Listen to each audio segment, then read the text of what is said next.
Hello, once again, and welcome back to another edition of The Golden Age of DC Comics 365 Days, where I read from this well-loved, well-worn coffee table book given to me by one of my best friends about 2 decades ago. And this book has been surfing all of my coffee tables ever since. And I found it's a great source of inspiration for comic book conversations, the kind we used to have in the comic book shops. And I want to share this with you, and I want to have comic book conversations with you. So if you have a question or a comment, throw it in the comments section, and we can talk about it later in a different video.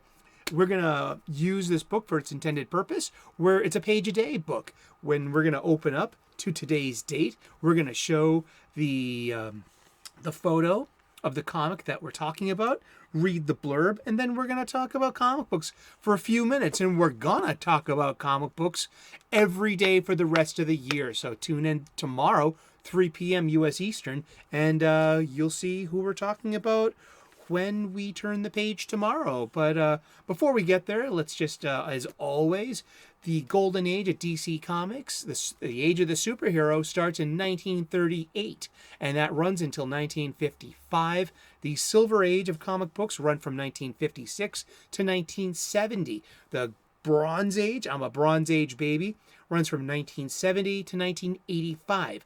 And the wikis suggest that the current age of comics has been running from 1985 up until today. I dispute that. I would like to talk about that particular point with more comic books people. So, hey, I would love to be part of a live stream. So let's get together and talk about the ages of comics, because I'm pretty sure we're in a new age of comic books today than we were just a few years ago. So what age are we in now? What age did we just leave? Yes, let's talk about comic books, and let's get to it. For today is April 15th, and we're talking about some of my all-time favorites here. Fawcett Comics' very own Marvel family. Okay? We have the simple caption of "The Marvel Family Fights the Earth Ring Menace." And we'll get back to the art after I read the blurb. Also, if you look over my shoulder right here, that's Mary Marvel. I got a Mary Marvel sculpture. I love Mary Marvel. I have a crush on Mary Marvel. I have all my life. And, since I was a kid, I grew up with Mary Marvel. She reminds me of, basically all the women in my life. Like my mom and my aunties and my cousins. All these archetypes of strong, but nice, and with a fierce side. These Irish women I grew up with. So Mary Marvel, I think she's got a lot going on. I really love her. But I also love Captain Marvel and Captain Marvel Jr., of whom I feel has one of the best designed sidekick uniforms. It has all the qualities of the titular superhero, yet with its own spin. And I'm really, I love the blue outfit of Captain Marvel Jr. with the red cape. I think it's really cool. So let's get to the blurb. It's April 15th. It's art by Pete Constanza, and this is from the cover of the Marvel Family, number 54. This is from December of 1950. So this had to be in the waning days of Fawcett Comics. Superhero comics went on the decline after World War II.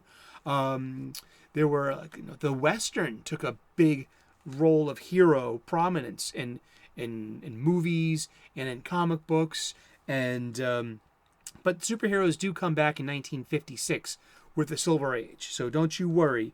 But yeah, Fawcett Comics did sell out to sell its properties and its titles to DC Comics, so that's why the Marvel family has been grandfathered into DC Comics in this experience here. But back then, Fawcett Comics and Captain Marvel was a direct competitor to DC Comics and Superman. Remember, Captain Marvel is a kid, like a 10, 12-year-old boy named Billy Batson, who was granted a magic word by the wizard Shazam. And so when he says this magic word, he's transformed into this idealized adult muscle hero. And he can share this power And I think that's a wonderful message in there. So let's get to the blurb. Not only was Captain Marvel a big hit, but his original publisher, Fawcett, was a pioneer in the art of the spin-off. First to join Billy Batson and his big red alter ego were the dual identities of Freddie Freeman and Captain Marvel Jr. Then came Billy's sister, Mary Batson, and Mary Marvel. Freddie wasn't really a relative, but the three of them together became the Marvel family. A fourth successful feature with its own comic book.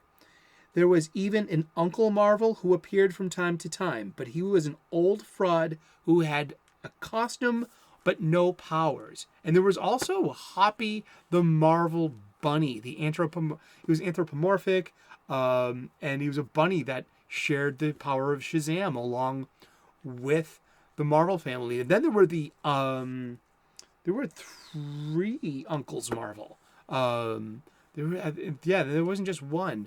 And but yeah, they really tried to play with the whole Marvel family. And I grew up in a time that was DC was trying to reap as much as it could from the Captain Marvel license, and they did a good job of keeping it in comics and keeping it in the pop culture. In the mid '70s, there were these the Shazam versus Superman funny books printed by DC.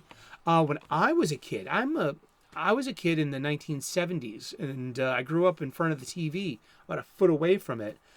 Get away from that TV! You'll go blind! Well, we are figuring this out with dedicating our eyesight to these monitors, huh? It was the Shazam TV series that ran between September 7th, 1974, when I was 1 going on 2, up until October of 1976. And it also ran in reruns as well. But it was a live-action show with Billy and Mentor and the Winnebago riding the highways and byways and helping people in need. And and he said the magic word, and then they had the guy in red tights. It was really fun. And so yeah, I grew up steeped in Captain Marvel, and then he was part of the DC comics by then as well. So he was on the spinner racks and in the newsstands, and he was in the background. He wasn't really up front, but you knew who Captain Marvel was. You still knew the power of the magic word Shazam.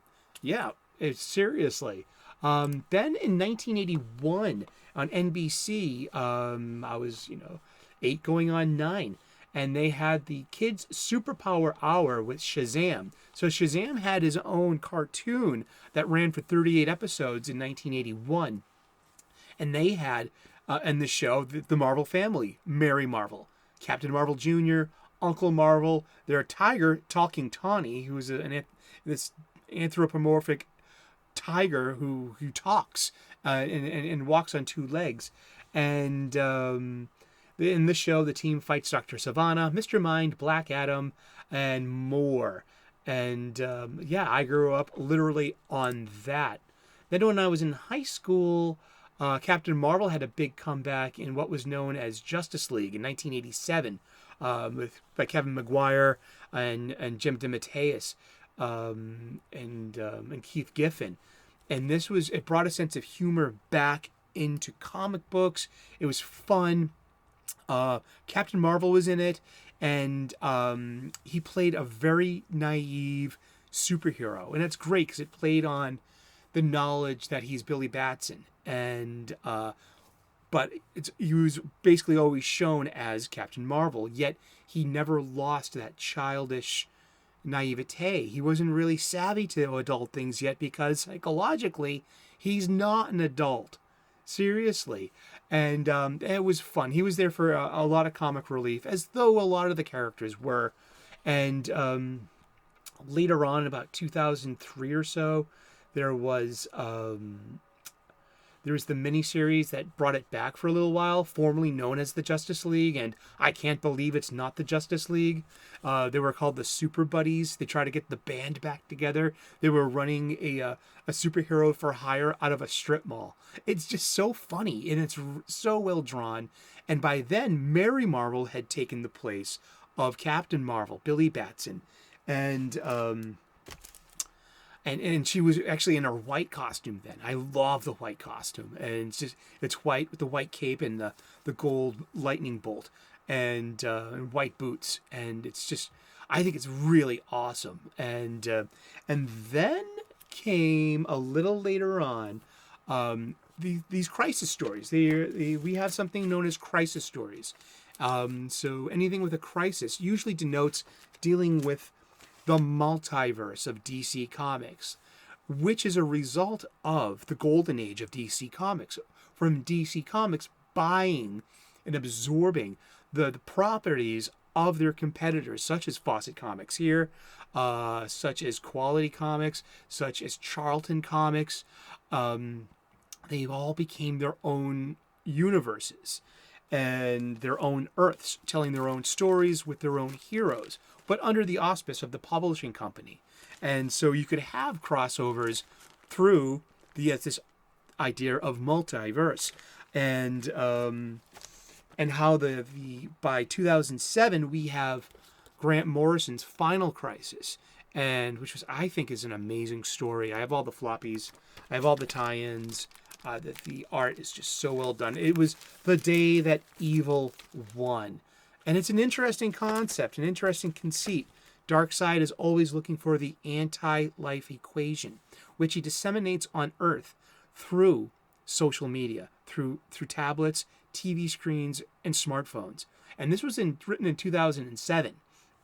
Okay, and then it shows the power of ideology and meme. It's great metaphor when memes and ideology are used for not so good purposes, and then to coerce people with fear and harsh consequences. It's a wonderful, wonderful story. But the superheroes are basically defeated, and of course it's very Empire Strikes Back. But by the end, we have saved the Earth. So by this point in DC Comics, Billy Batson is no longer Captain Marvel Shazam. Who is this character wearing blue and who needs crutches? And who has a magic word?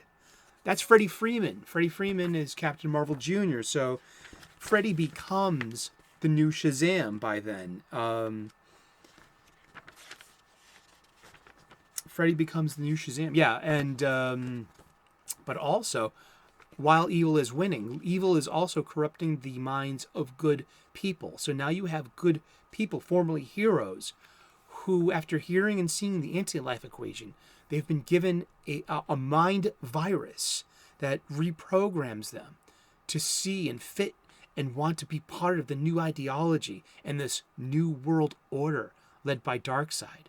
And so Mary Marvel becomes infected not only with this anti-life equation, but by the spirit of one of Darkseid's minions named Desaad. And Desaad is the evil mad scientist henchman of the evil Darkseid. And they change her outfit from the heroic red or even the white to black leather, and removing or adjusting the lightning bolt sigil of the chest into a cleavage window. And by giving her S&M type of qualities, these are if this is coded, this is quite literally coded as bondage gear, and she also has very provocative language, especially when fighting Supergirl in later issues. And by the end of it, it's the new Captain Marvel that saves her by using the magic word. And he has to depower in order to save her. But yeah, there is the Marvel family all infighting. We got Black Adam, who is now an anti-hero and known as the patriarch of the Black Marvel family, and he's getting his own movie with The Rock soon. But I really loved the Final Crisis stories, and because it plays so well with Captain Marvel, and pretty much the last appearance of the real Captain of Marvel, not Shazam and not the modern Geoff Johns Marvel family, the new 52 attempts. Is part of another Grant Morrison story called Multiversity, which is set on Earth S, the old Fawcett universe. And it is literally Captain Marvel versus Dr. Sivana and Mr. Mind with the help of the Marvel family. And it's the return of the big red cheese and no over stylized costumes. It's really an homage to a bygone era, and it's a great individual story. If you got it, you can check it out in the back issues bin. DC Comics Multiversity, the Thunder World. It's so well done. And well, thank you so much for tuning in today. We've been talking about comic books. We're going to be talking about comic books every day for the rest of the year. So tune in tomorrow at 3 p.m. U.S. Eastern Time. We'll find out who we're talking about, where and when, and how when we turn the page. Thank you so much. Like and subscribe. Hopefully by now I've earned your subscription. I'm a spiritual guy, an ordained minister. I make spiritual content. You can find that all in the gratitude list playlist. I'm a professional chef.